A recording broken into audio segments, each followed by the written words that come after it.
Senate Majority Leader Mitch McConnell. Thanks for being with us. You.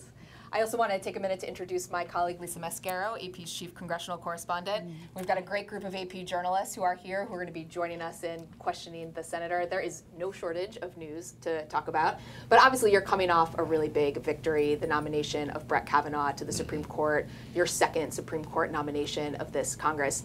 Is this your legacy, getting these two nominees on the Supreme Court? Well, you don't get to write your own legacy, but I will say that what we're doing in the area of the courts, I think, is the most important thing we're doing. I always reminded people, as much as we like the tax bill, when we did comprehensive tax reform in '86, it lasted 4 years. The president and his team have sent up, in my view, an outstanding group of men and women for the circuit courts. At the moment, we've confirmed 26 circuit court judges, plus the 2 Supreme Court justices. Relatively young men and women who believe the job of a judge is to interpret the laws that's written, which is a very important, I think, long-term accomplishment for the country. So I think it's the biggest thing we've been involved in, not that I don't like the other things we've done.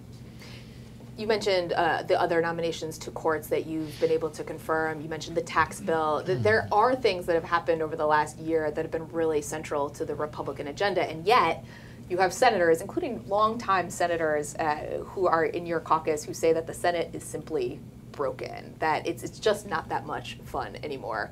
Who bears responsibility for that? We're not there to have fun. By any objective standard, this has been an extraordinarily accomplished Congress, from tax reform to regulatory reform, modification of Dodd-Frank.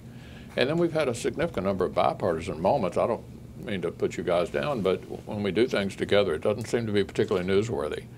The same week we were in this titanic struggle over the Supreme Court, we passed an opioid bill overwhelmingly. We passed a 5-year FAA extension, which hadn't been done in years. All covered by the Associated Press. Yeah, no, I'm not saying you're not covering it. It's just not as, this is not a put down, but it's just not as newsworthy when we do things together that are important. Of course, the most significant accomplishment in terms of just the functioning of the government, we actually funded 75% of the discretionary spending of the government before the end of the fiscal year. That hadn't happened since the 1990s. But you must hear from your colleagues, because they do say it publicly to us, that they do feel like the institution is broken. Well, it's not broken by any objective standard. I mean, it's okay to have big fights once in a while.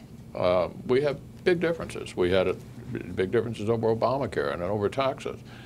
But what is also going on at the same time is a lot of important accomplishments for the country. And so, you know, looking at all the things we've done in the last 2 years, I can say without any fear of contradiction, this has been the most successful 2 years of any time. I'm in my 34th year in the Senate. And if you're like me and would prefer to see the country right of center instead of left of center, there has not been a better Congress since I've been here.